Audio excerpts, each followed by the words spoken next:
रंजालि बैसागु फोरबो फालिथाय गेजेर जनाय बानजायगिरि हिसाबै गेजेर जनाय दख'रा दुलाराय बर' फरायसा आफाद, गेजेर जनाय दख'रा खौसेथि बर' सुबुं आफाद, गेजेर जनाय दख'रा दुलाराय बर' आइजो अनसाय आफाद जथायै जों बैसागु बे बिदायखौ खुंदों।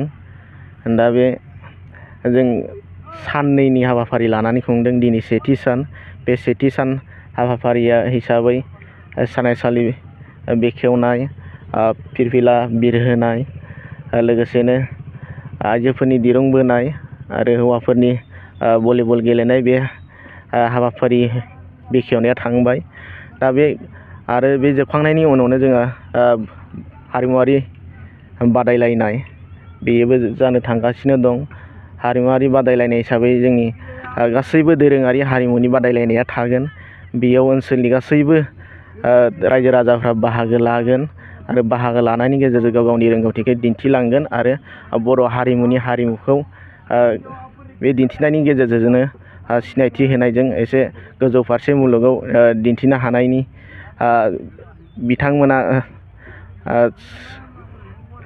थाखोमोनलाय बे ओनसोलनि जाखिनि हारिमु बिथिङा गोजौ फारसे दावखोलांगोन बे बादायलायनायनि गेजेरजोंनो आसा खालामदों। आरो दिनै नंगौ, जों दिनैनि बे हाबाफारिजों लोगोसे जों थांनाय SLC आरो OHS आनजादाव सेथि थाखो उथ्रिसार जानो हानाय फरायसाफोरखौ जों दिनै मान बावनांदों। बे मान बावनायनि गेजेरजों जों दिनै गुन गोनां सोलोंथाइ बिदिखौ लानानै जों सावरायगोन। जोंनि गेजेर जनाय हालामाव सोलोंथाइया माबायदि जौगागोन आरो जों बे जौगानायजों जोंनि हालामखौ जोंबो माबायदि गोजौ फारसे जों लांनो हागोन सोलोंथाइनि नोजोरजों जों बेखौ लानानै जों सावरायगोन। बे सावरायनायावनो जोंहा आलासि लेंहरखादों जोंहा धेमाजि जिल्ला दुलाराय बर' फरायसा आफादनि सोलोंथाइ नेहाथारि, बिथाङा बेयाव बाहागो लागोन आरो बे सोलोंथाइखौ नोजोर बोनानै बिथाङा फरायसाफोरजों सावरायगोन। 18थि रंजालि बैसागु बिदाय फोरबो गेजेर जनाय हालामनि सिङाव थानाय गासैबो दख'रानि माहारियारि मोनथाम आफादजों खुंनाय रंजालि बिदाय बैसागुआव जिखिनि ओनसोलनि जौगाथायनि सायाव, ओनसोलनि हारिमुनि माखासे दिन्थिफुंनायनि सायाव, माखासे सुबुं समाजखौ लानानै जिथुनाखि बर' हारिमुवा जोंखौ जाय हारिमुखौ लानानै बुहुमाव जों सिनायथि मोननो हादों बेखौ जों हास्थायो। बे समावनो जोङो बे रादाबनि गेजेरजों फोरमायनो सानो दिनैनि समाव गेजेर जनाय हालामनि गं 53 गामिनि रायजो राजाफोरा बाहागो लाफैगोन।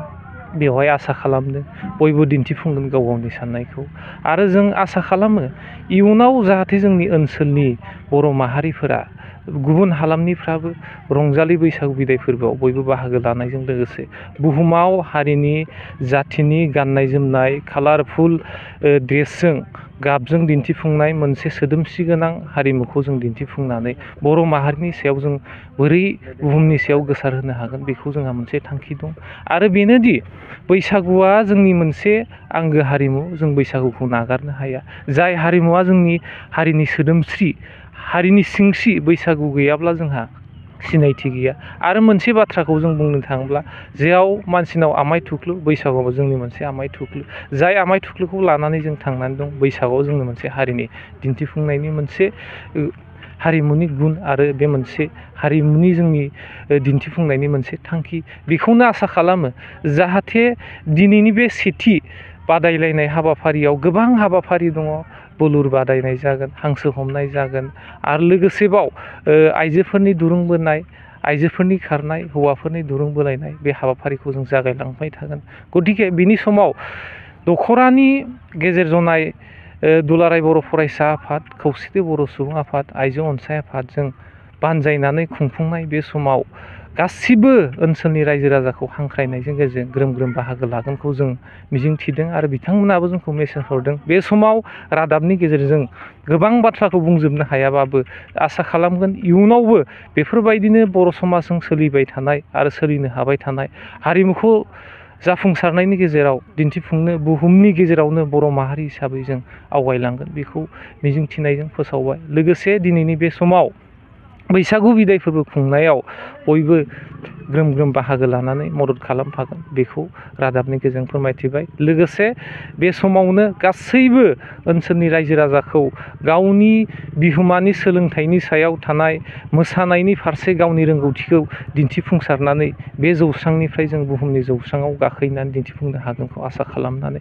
बयखौबो जों हांख्रायदों आरो बे रादाबनि गेजेरजों फोरमायनाय जाबाय। जिहेतु साननैनि उनाव नैबे ओनसोलनि थांगोन जों आसा खालामो जिथुनाखि जोंनो गोजोननाय मोनदों, जोंनो मिथिनो मोनखानाय, जों बयजोंबो अनजानाय सिनायजानाय बर' कसारी अनसाय हायुङारि खुंथायनि सासे मानगोनां आरो जोंनि गेजेराव गेदेमा सुबुं मिनिस्वर बसुमतारी सारखौ जोङो वेलकाम खालामदों, हांख्रायदों। बिथांखौ लानानै जोङो ओनसोलनि जिथुनाखि गेजेर जनाय दख'रा हालामनि सिङाव थानाय जिथुनाखि जग्राफि एरिया दाबसे दाबसे हाथरखि रायजो बायदि जों थख' थख' जानानै दं। बेफोर रायजोआव जोङो समाज जानायनिफ्राय रायजो जानायनिफ्राय माखासे दै बारनायनि जेंना जेंसिखौ जोङो नुबोदों। बे समाव अब्लाबो थांना थासान्दियाव जों मेंनानै थायाखै, फावसयनाय गैया, जों आवगायदों, बयनिबो बोसोन नागिरदों, जोंखौ बोसोन होदों। बे समाव जोङो खावलायगोन आरो सावरायगोन आरो हांख्रायगोन रायजोनि जानानै जिथुनाखि खुंथायनि गाहाय मावफुं सोद्रोमा सारा जिखिनि मावफुंनो गोनां खामानि थानाय बे खामानिखौ जोंनो हाजासे मदद खालामो आरो बिनि गेजेरावनो रायजो राजाफोराबो जिखिनि मावनो गोनां थानाय बिथांजों मदद खालामफानानै जों मावफुंगोन बेखौ आसा खालामबाय। आरो गोबां बाथ्रा सावरायनो गोनां थाबावगोन, बे बाथ्राखौ बुंजोबनो हानाय नङा। बिनिखायनो माखासे बाथ्रा गोनांथि बाथ्राफोरखौ जोङो सम आरो थांखिखौ नोजोर बोनानै जों बुंफुंनाय आरो सावरायनायनि गेजेरजों माखासे खोथाफोरखौ जों थि खालामनानै लागोन। गोनांथि जानाय खामानिखौ बेखिनिखौ जों थांखि